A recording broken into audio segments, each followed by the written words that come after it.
how would you like to live for 1,000 years or even longer than that? Dr. Calvin Mercer is one of the few scholars considering the religious implications of radical life extension, a term that refers to science and technology that provides extreme and maybe even indefinite longevity of healthy human life. So without any further ado, I would like to bring on Dr. Mercer. Hello, Dr. Mercer. How are you? Hello, Stephen. Thanks for having me on.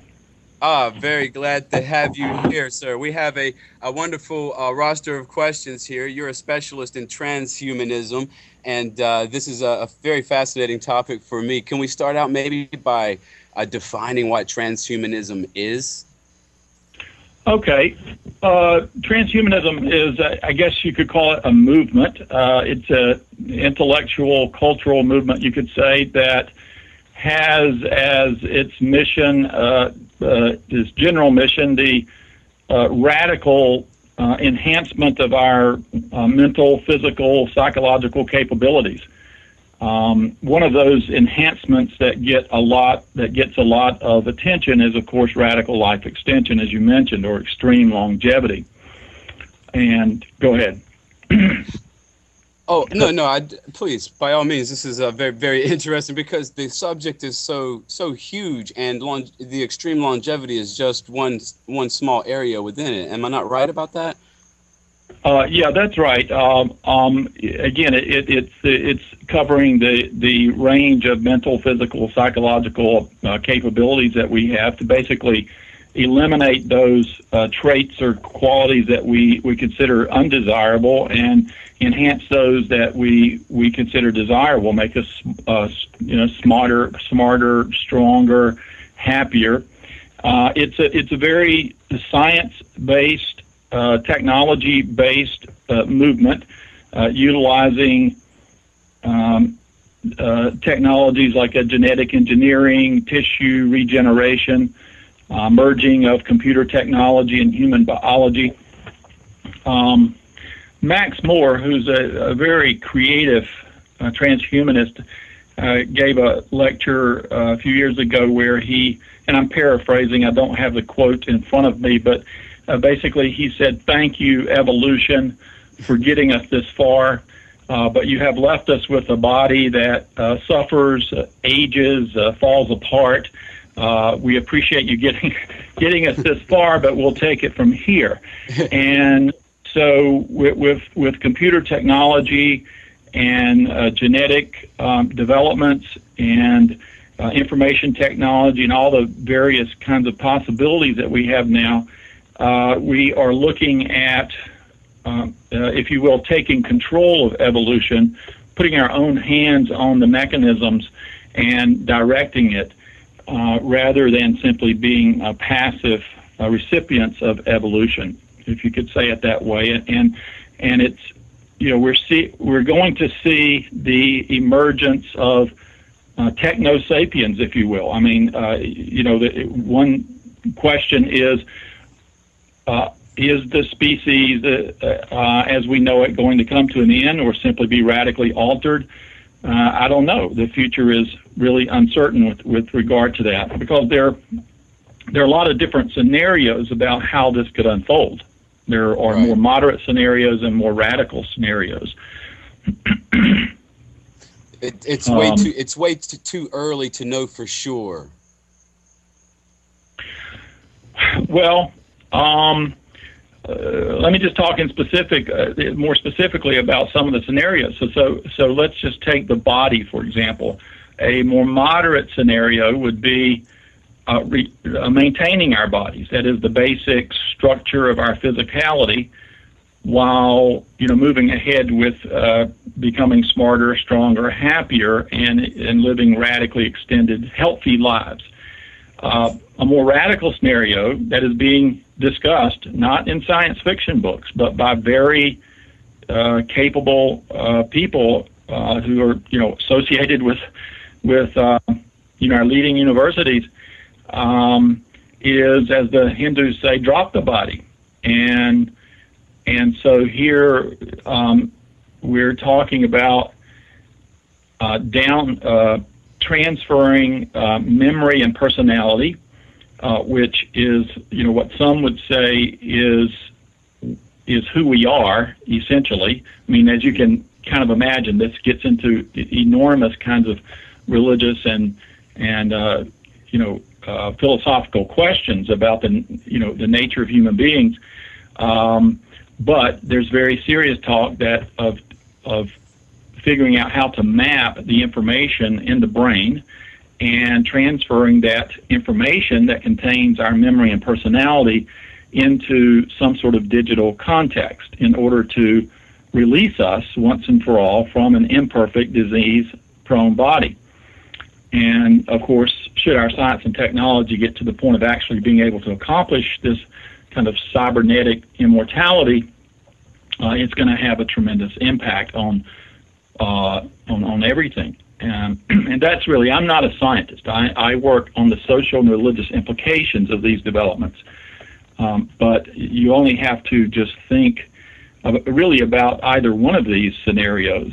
Just take the moderate scenario. If people start living, for 500 years in the framework of the basic physicality that we know ourselves to be, it's going to, the implications of that for the economy, for politics, family life, religion are just mind-boggling. And I think even if this were to happen, this kind of thing were to start happening, 100 years from now, we're nowhere near ready in terms of having the kind of conversation we need to have in our culture to be ready for this sort of thing. Right. Well, transhumanism is a relatively new or young movement. Has it encountered any opposition from the religious circles or even from political or scientific or the medical field? What sort of opponents to transhumanism have cropped up?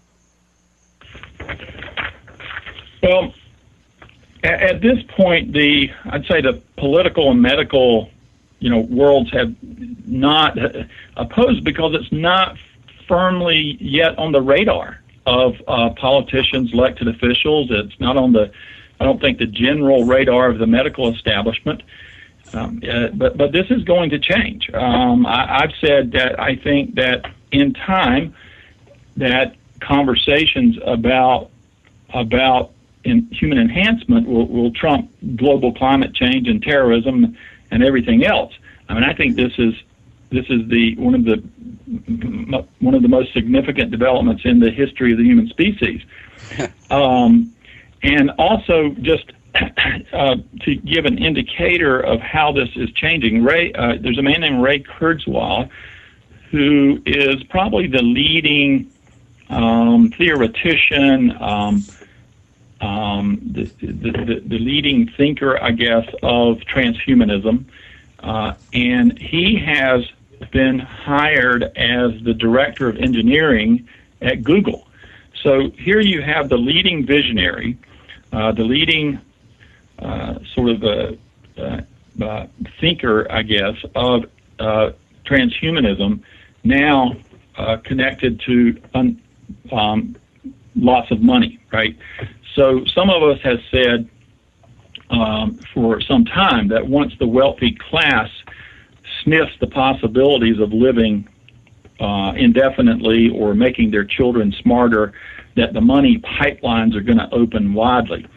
And I think that this is beginning to happen. And so how quickly things will develop is uncertain. I mean, we just don't know. Ray Kurzweil probably has one of the more ambitious timelines. He predicts that with the exponential increase in technologies that we're looking at, that we're going to approach what he calls a singularity, which is kind of a point where progress is so rapid that in so many different areas that it outstrips our ability to comprehend it and just radically transforms reality as we know it. And he predicts, I think his prediction of that, his latest prediction of that is 2045.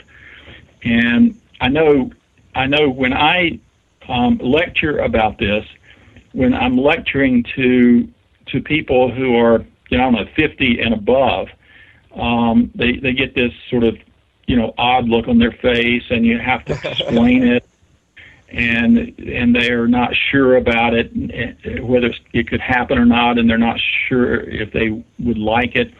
When I'm talking to anyone 25 years and below, they get it. They either already know about these things, or they get it very quickly, and it's not that bizarre to them that we could eliminate aging from the human species. And the demand is there. We operate in a supply-demand context. The demand for engineering our bodies and minds is already evident from the popularity of psychotropic drugs and sexual performance pharmaceuticals, cosmetic surgery, sports medicine, all this. So, these successful efforts that are already in place to impact our mood and our body are going to pale against the wave of engineering technologies that are on the horizon. Well, the reason I broached the topic of the timeline, Dr. Mercer, is because, frankly, I don't want to live as an 80-year-old for 500 years. I'm kind of hoping that we can tonight perhaps motivate the movement to hurry it up a little bit while we still can enjoy life. But obviously, there's no way to pin that down. Well, let me ask you about your opinion. Could I speak to that, though? It's the radical life enthusiasts are very, very clear that they have zero interest in prolonging a frail, weak, disease-prone life. I mean, they have no interest in that. And so the vision or the image is not of an 80 or 90-year-old living for 500 years, not an 80 or 90-year-old that we're familiar with, that image. But rather of a vigorous body that would, if you really begin to be able to engineer the body, then re-engineer the body, then you're talking about healthy extension of life. But of course, there's kind of an interesting dynamic here, because some of the people who are very, very interested in working hard on this are folks in their 50s and 60s who see this coming, see death approaching, or see old age approaching. And I'll throw this in, that there are a lot of younger technicians or computer scientists and folks who are interested in this. There are more and more PhD dissertations being written in these areas. And so a few years ago, I wasn't quite sure what the drive there was. And I think I've figured it out. For, a younger person who say in their 20s or 30s, this is like discovering the West. It's like landing on the moon, right? It's the new frontier. It's just exciting, and so it's not necessarily like, say, someone in their 50s or 60s. It's not necessarily existential. That's just a personal kind of observation I've made. Oh, well, I remember many moons ago when I studied under you as an undergraduate, you would never tell us what some of your spiritual beliefs were. However, I'm curious about, in regards to transhumanism and radical life extension in particular, and you don't have to answer this if you prefer not to, Dr. Mercer, but in your opinion, is it moral to want to live forever or even for a very long time? Well, that's a good question. In itself, it seems to me, living forever is not immoral. I'm not sure why it would be immoral in itself.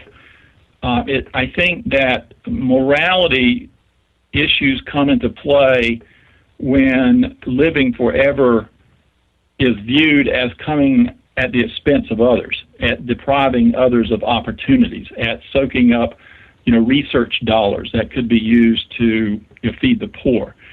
So I think that's where the morality comes in, and there are legitimate moral questions. But it seems to me you could turn this question around. If the technology is there, or we have a sense that it can be developed, is it moral to refuse people the choice that to have that option, to participate in that option? So you can turn the question around and look at it in a lot of different ways. But you're good to raise the ethical question, and ethicists are increasingly weighing in on these kinds of developments, because they see them as not just the stuff of science fiction like they were 40, 50 years ago. They are now being the research is being done in government labs and university labs and companies all around the world.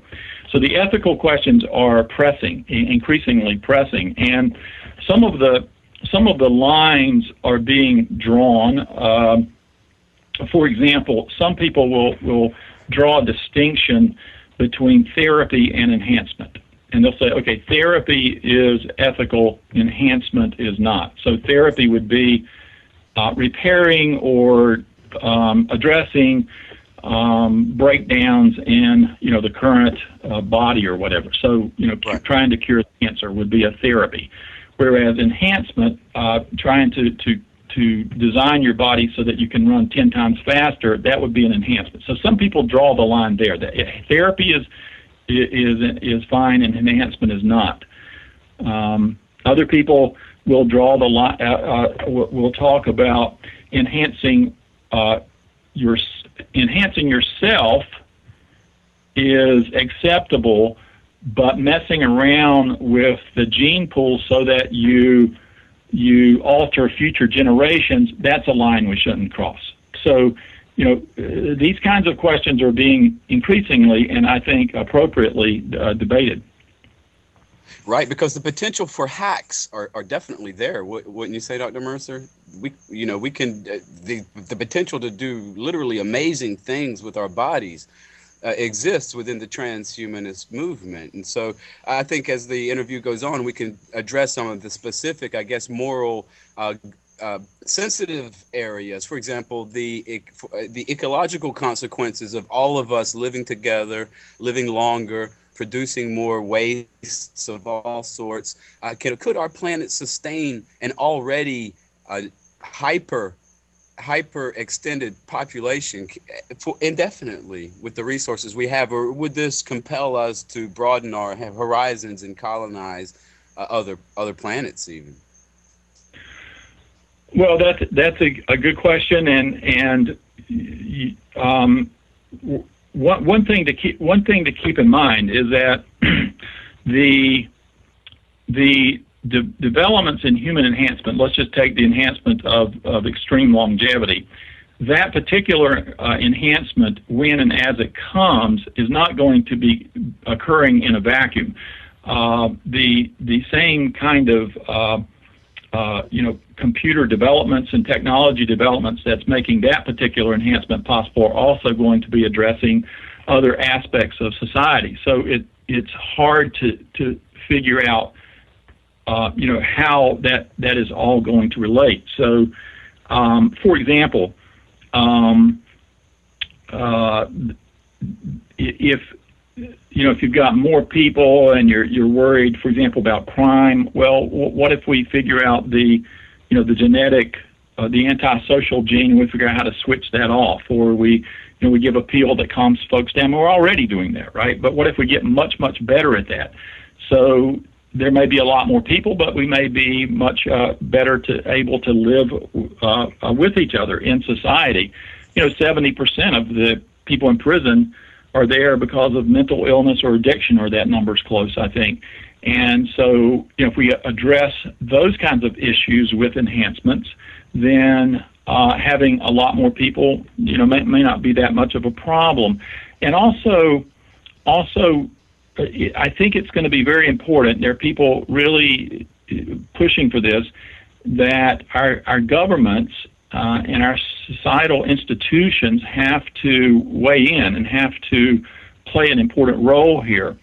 So if, for example, you had people starting to live for hundreds of years, and that you worry about overcrowding, Well, I'm simplifying, of course. It's never this simple, but if you had, say, a law that if you partake of this particular enhancement, you cannot have children, you can't reproduce, right? Or if you decide to not partake of this enhancement, then you can reproduce. So that would, in a very simplified way of thinking about it, that would solve the population problem right there.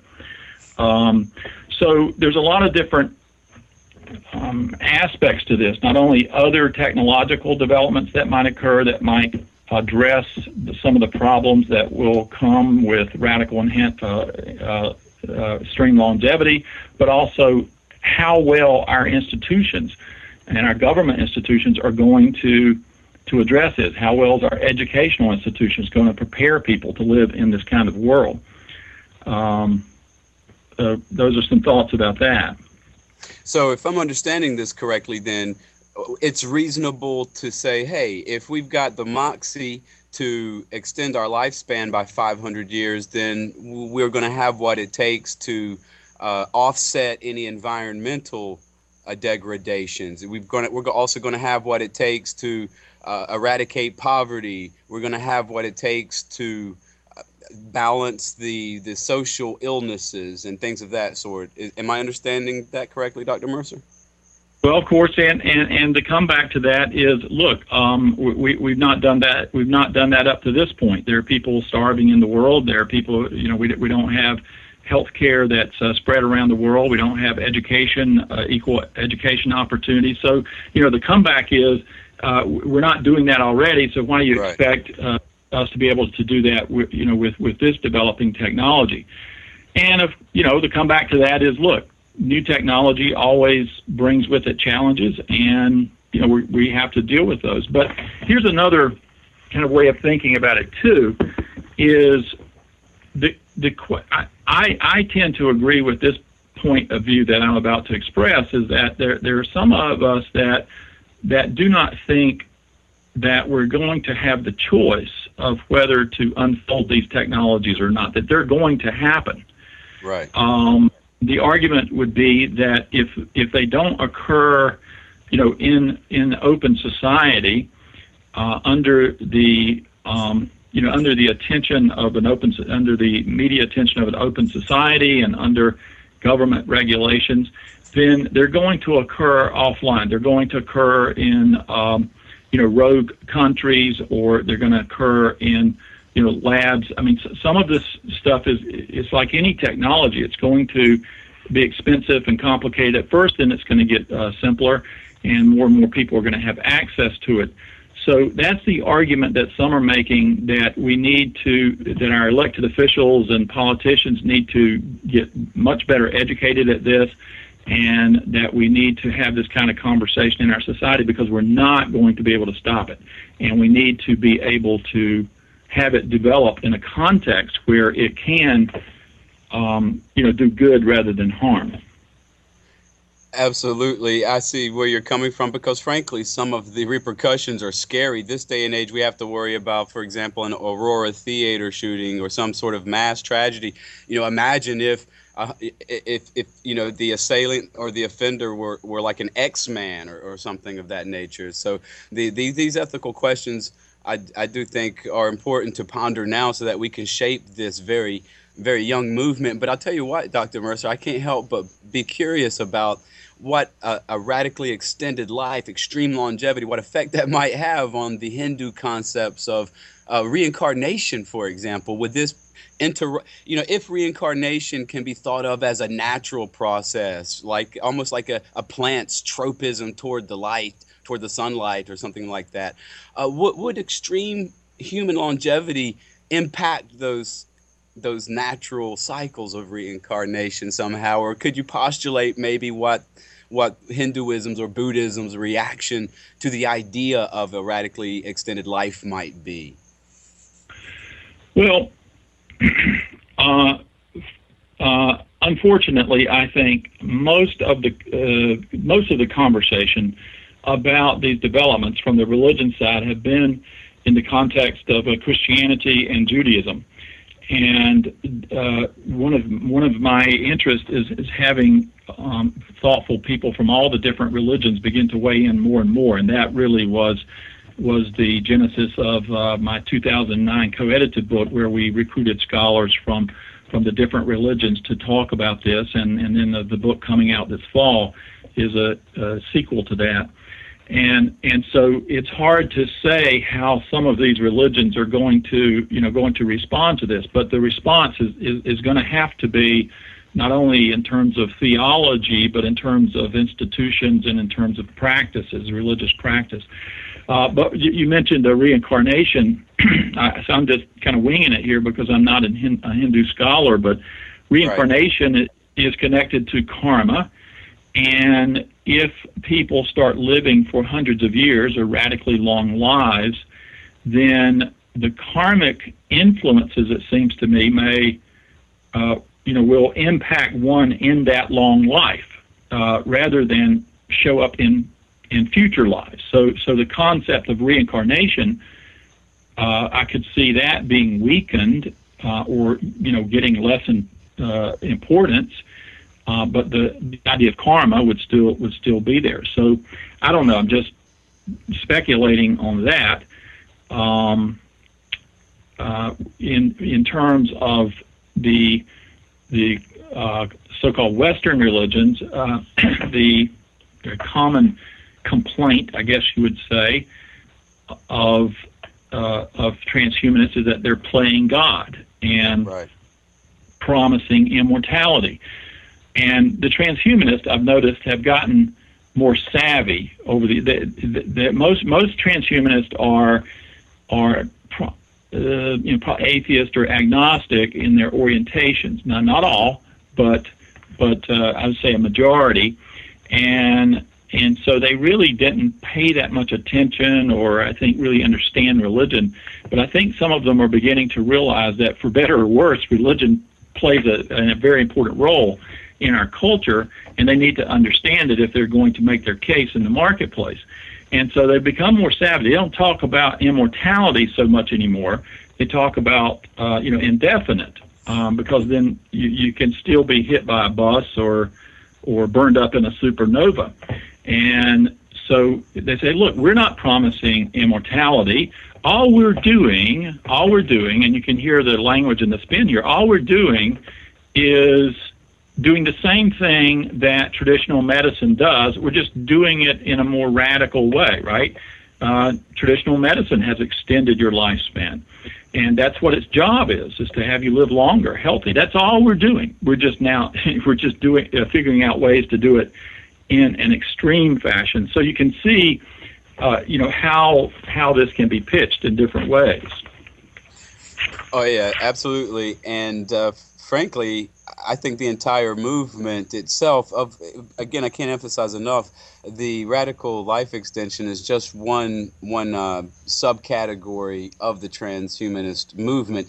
And what fascinates me is how this young movement is going to interact with the established orthodox religions, both the East and the West, because I tell you something, Dr. Mercer, one thing that strikes me is that the Western concepts of heaven and paradise seem to be quite carnal, in the sense that, there are rivers of milk and honey and streets paved with gold and, 40 virgins, etc., very opulent and sensual paradises.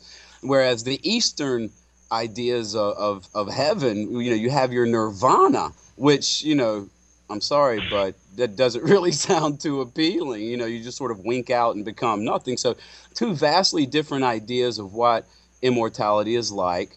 And my question is, I'm curious to see how this difference in concepts of paradise might translate into Asian versus Western implementation of life extension technology or other types of transhuman body modifications, for example, and things of that sort.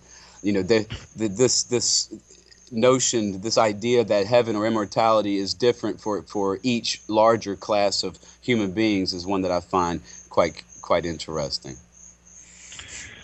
Well, again, that conversation, unfortunately, is in at the beginning stages with these religions. So I'm only speculating here. The West it seems to me that in the sort of traditional or conservative religions of the West, that the afterlife is something better, something, as you described it, something very much better. Whereas in the East, it is, well, I guess ultimately you're looking for, something much better, but it's coming back in another life. So I don't know.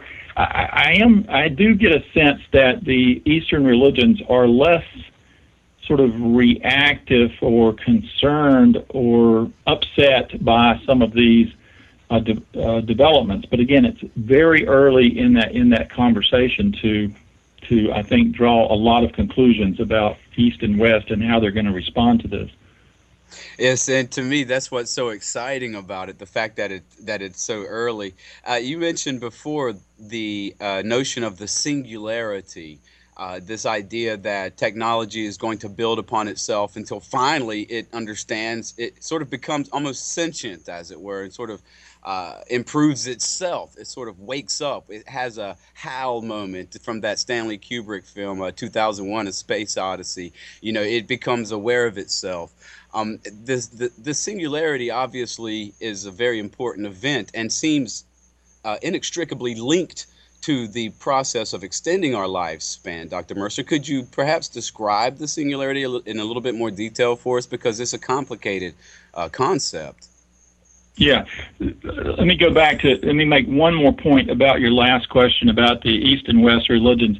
I do think that one of the things that at this point, all the religions that are where folks are weighing in on this are saying is that the religions want to make sure that we don't just have quantity of life and extend the length of life, that we want quality. And so I think all the religions are saying that, look, we'll weigh in later on the extreme longevity, but let's not miss that it's very important to have a quality of life. And I do think that's one of the ways that religion can weigh in valuably, or the best of religion. Religion, of course, has a lot of different dimensions to it. With regard to singularity, I suppose he didn't invent the word, but Ray Kurzweil, it's usually associated with him now, I think, certainly popularized it. His vision is related to the development of artificial intelligence. And, so the idea is that technology is becoming more and more integrated into our bodies. I mean, if you just look at telephones, they used to be, out on a hook, and now they're cell phones 2 inches from your ear, and then they'll be, embedded. So technology is becoming increasingly embedded in and merging with human physiology. The pacemaker is just will one day be viewed as a very primitive kind of version of this. And so Kurzweil's vision, if I understand it, is that computerized reality, or whatever, or intelligence, I guess, is going to not only become thoroughly embedded in the human being, but in matter itself. And that his long-term vision is indeed that intelligence sort of becomes embedded in the universe, and the universe wakes up, so to speak. That's kind of a visionary, long-term idea, but it is in one sense sort of a spiritual kind of notion, as he describes it. Wow, Dr. Mercer, that's a lot for us to wrap our minds around. We're going to explore this topic in more detail in a bit, but we're going to break now for a 1-minute commercial. And when we return, we will talk with Dr. Calvin Mercer. Incidentally, you can find him at ecu.edu/religion-program/Mercer. We'll be right back in 1 minute. A new era in psychic services has begun. psychicaccess.com. You can connect with our psychic advisors by telephone or chat 24 hours a day, 7 days a week. All of our psychic advisors are interviewed, fully verified, and accuracy tested, assuring you quality service. We're living in some very troubled times right now. More and more, the world's problems are affecting us on a personal level. You don't have to deal with this alone. Our highly accurate psychics, caring advisors, and talented mediums can help with situations you are currently experiencing and can let you know what the future may hold for you. All new customers get a free 6-minute reading. All you have to do is register. Why not visit us now and get a free reading at psychicaccess.com. Welcome back to the Psychic Viewpoint. I'm here with the head of the religion program at East Carolina University, Dr. Calvin Mercer. The topic tonight is going beyond human limitations with transhumanism and the transhumanist movement. Dr. Mercer, before we broke for the break there, we were talking about the singularity, and you mentioned a fascinating comparison or an analogy illustrating this concept as sort of tying technological advancement with the arising of consciousness in the entire universe. So you refer to it as the universe waking up. And would you mind expanding on that topic a little bit, please, because it's such a fascinating idea? Well, again, this is, I think, I want to direct people to the work of Ray Kurzweil, who this is really his vision. It's not only his vision.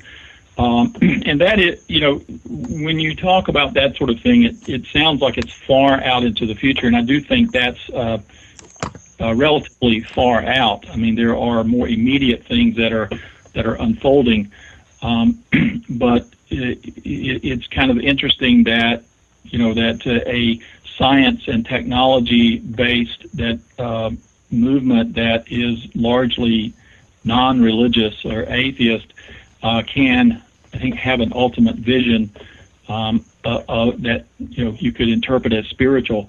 Now, there are religious scholars who have analyzed transhumanism and have tried to understand it in terms of a religion, that it does have an eschatology, and it does have an understanding of human beings and so on. So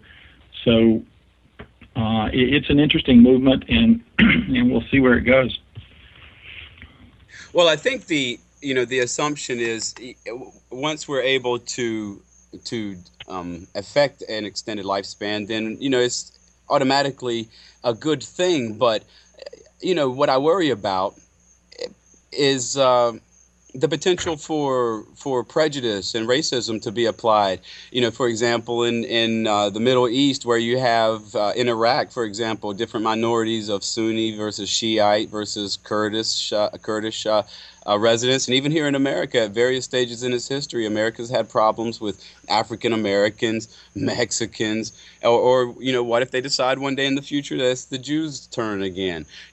I see that with what I fear is that with transhumanism and extended lifespans, that there might be the threat or the possibility of sort of shunting a pariah group into extinction against their will. It's an alternate tool for. Could it be an alternate tool for genocide, or is that being too reactionary, too panicky, and too paranoiac in your opinion? No, I think that is a really great question. Is the social implications of all this? Let me give you a version of that.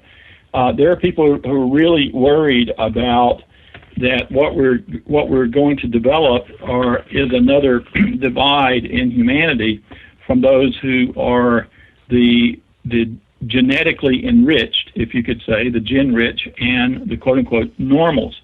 So the genetically enriched would be those who can either afford the new technologies or and choose them, and they would begin to become radically enhanced, and then the quote unquote normals, either because they could not afford the technology or because they choose not to use it, and so we get yet another divide to add to our racial and gender and rich poor.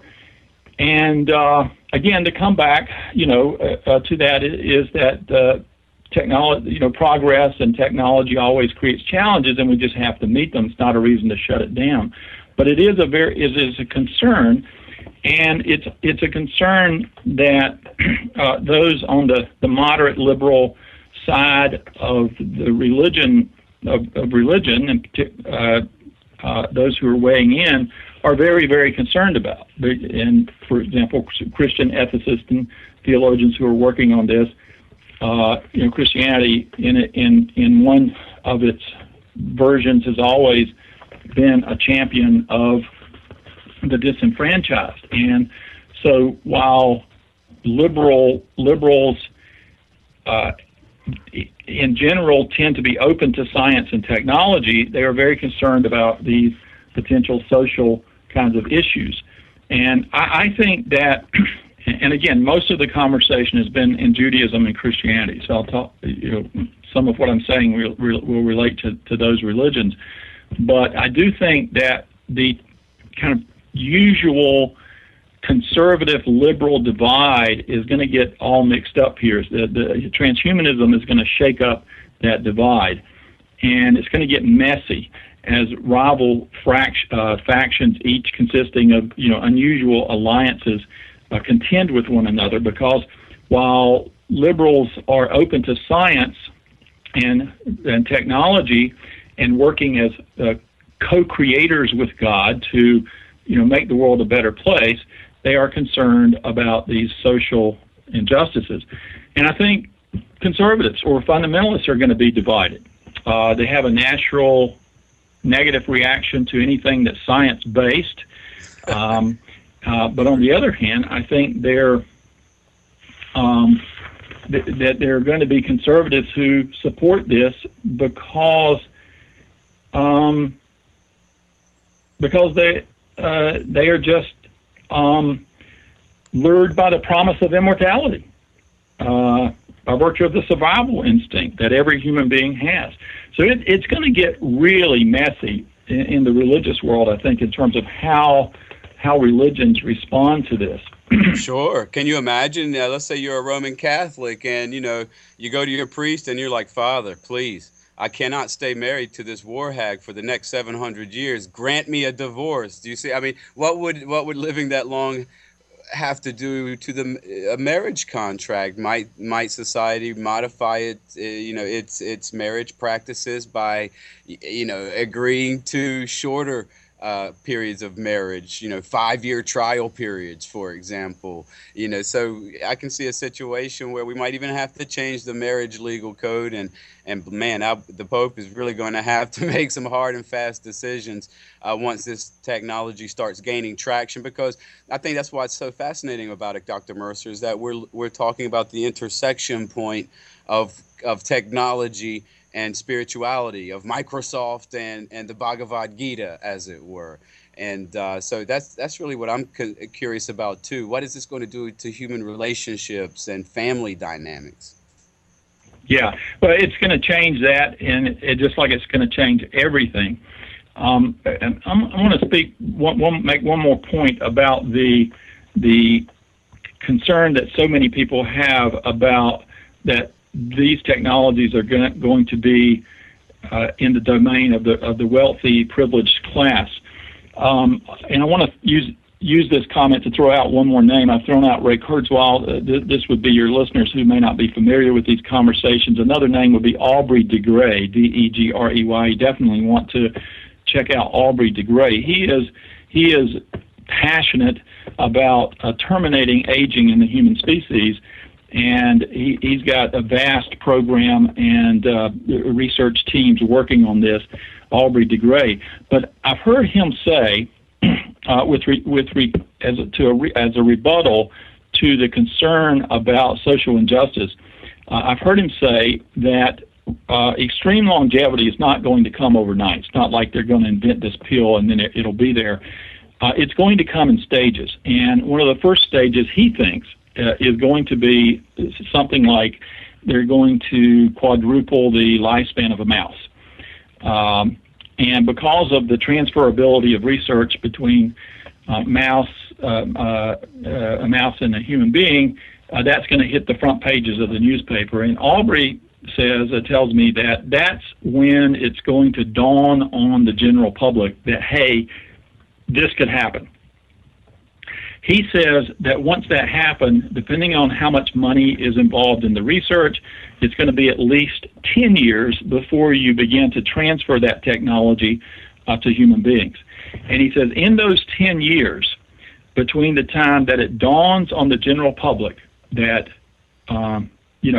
immortality is around the corner, and the 10 years when it starts to become available, he says the pressure from the masses on the governments and on the institutions that have access to this technology are going to be so potent that there's no way that you can keep this technology from the masses. Now, again, to come back to that is, well, we don't do this with education and food and so on, but I'm just saying that that's the kind of conversation we need to be having, I think, as we think about these kinds of developments and getting ready for them. Right. I would imagine that, playing the devil advocate here, that the urge for the continuity of survival sort of trumps the urge, the philanthropy of, feeding the entire world. I mean, sure, food is primary, but wow, everybody wants to live forever.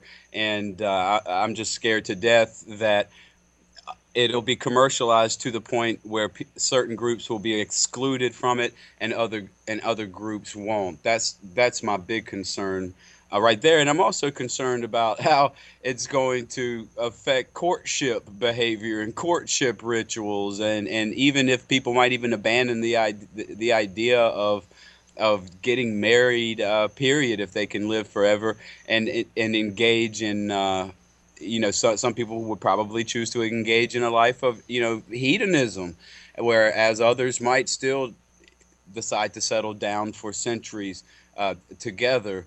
But it's still very fascinating to me what the effect will be on human population, reproduction, and relationship as well. And of course, I realize that with a lot of this, we're firmly in the arena of speculation and guessing. There's no way to be positive about some of these things. But what's your intuition on the dimension of human relationship and romance, sexuality, reproduction, birth rates even? Bearing in mind we're in the middle of a population crisis on the earth, some would argue. So what's your thinking on these matters, Dr. Mercer? Well, let me, before I answer that, because I don't know how to answer it, let me make a note. Let me put a plug here. I've just been named co-editor with a scholar from the UK by Palgrave Macmillan for a new series, book series, and it's not just about religion. The series is Palgrave Studies in the Future of Humanity and Its Successors. And the reason I mention that is that in this series, what we're wanting to do is recruit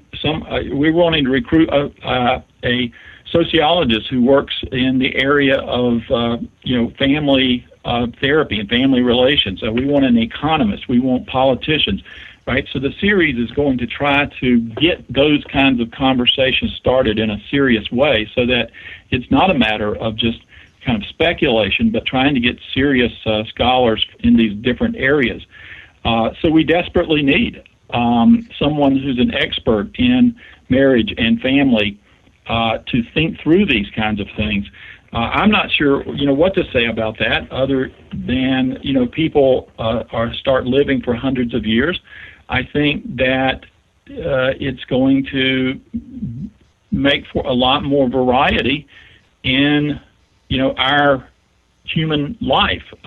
We're going to be moving through various careers. We're going to be probably moving through various family settings. That's what I would just say off the top of my head. But, you can, as you begin to think about this, you can see the impact this is going to have on every single area of the human experience. Sure. if it stays human. And again, that is an open question of the human species may be on its way out. We may be into a different kind of existence. There's a new book coming out. I'm going to throw out one more name because I know you've got a lot of readers in your audience, people who keep up with things. The other name I'll throw out is Nick Bostrom, Bostrom, Nick Bostrom. He's at Oxford University, and he's the head of the Future of Humanity Institute there. I think that's what you call it. He's got a new book that's just has been released in the UK, and it's not released here in the States yet, called Super Intelligence. I can't wait to get my hand on it because this may be one of the most radical developments in all this stuff we've been talking about. And I know I'm trailing off a bit from what you asked, but I wanted to get this in about the development of artificial intelligence. There's long been a debate about whether we can make a computer that is smarter than the human brain, and I think it's kind of generally agreed now by computer scientists that we're going to get there. And so you just want to start thinking, okay, so if you have a computer that's 3 times more intelligent power than the human brain, the average human brain, what is that going to mean? And there are people thinking very seriously about all of this. And if you take a super intelligent machine, more intelligent than human beings, and then you hook it to robotics, right? Robotics is another part of all this that's really developing. The Japanese are really good at this, and we're doing it here in this country. So you take super intelligence and you connect it then to arms and legs or robotics. What are you going to get, right? There are some people really worrying about this. So let's say, the computer is fundamentally programmed to make paper clips. Well, it's then going to go out and maybe use nanotechnology to turn everything around it into paper clips. I mean, I'm simplifying this, right? But there are very serious people who are saying we need to work very hard in these artificial intelligence programs that are developing to plug in what's called friendly AI, friendly artificial intelligence, so that we don't create these super intelligent machines that then do us in, that they, have some respect for the human creator. So super intelligence has been called the last human invention. Right. And again, I think this book that Bostrom is going to really help us see exactly where we are on this front. It's a very, very important front in all of this discussion. Well, Dr. Mercer, I really do appreciate you joining us tonight. We've come to the end of our time together, and I tell you, I could take another 2 or 3 hours of this. I'm in hog heaven over here. I just want to remind everyone that if you'd like to help Dr. Mercer open up a dialogue on this important subject, visit him at ecu.edu religion program. I'm sorry, let me try that again. ecu.edu/religion program/Mercer, and pick up his the book that he co-edited, The Religion and the Implications of Radical Life Extension. Dr. Mercer, thank you very much, sir. Thank you, Stephen, very much. Hello, my name is Res Miranda. If you're having relationship, career, or life issues, I'm inviting you to experience what it's like to have access to professional, highly accurate psychics and spiritual advisors you can trust to care and help you. Register now to get your free 6-minute reading by telephone or chat. Get answers, get access, psychic access, 24 hours a day, 7 days a week. PsychicAccess.com. How would you like to live for 1,000 years or even longer than that? Dr. Calvin Mercer is one of the few scholars considering the religious implications of radical life extension, a term that refers to science and technology that provides extreme and maybe even indefinite longevity of healthy human life. So without any further ado, I would like to bring on Dr. Mercer. Hello, Dr. Mercer. How are you? Hello, Stephen. Thanks for having me on. Very glad to have you here, sir. We have a wonderful roster of questions here. You're a specialist in transhumanism, And this is a very fascinating topic for me. Can we start out maybe by defining what transhumanism is? Okay. Transhumanism is, I guess you could call it a movement. It's an intellectual, cultural movement, you could say, that has as its mission, its general mission, the radical enhancement of our mental, physical, psychological capabilities. One of those, and is the species, as we know it, going to come to an end or simply be radically altered? I don't know. The future is really uncertain with regard to that, because there are a lot of different scenarios about how this could unfold. There are more moderate scenarios and more radical scenarios. It's way too early to know for sure. Well, let me just talk in more specifically about some of the scenarios. So let's just take the body, for example. A more moderate scenario would be maintaining our bodies. That is the basic structure of our physicality, while moving ahead with becoming smarter, stronger, happier, and living radically extended, healthy lives. A more radical scenario that is being discussed, not in science fiction books, but by very capable people who are associated with our leading universities. Enhancements that gets a lot of attention is, of course, radical life extension, as you mentioned, or extreme longevity. And go ahead. Oh, no, please, by all means. This is very, very interesting, because the subject is so huge, and the extreme longevity is just one small area within it. Am I not right about that?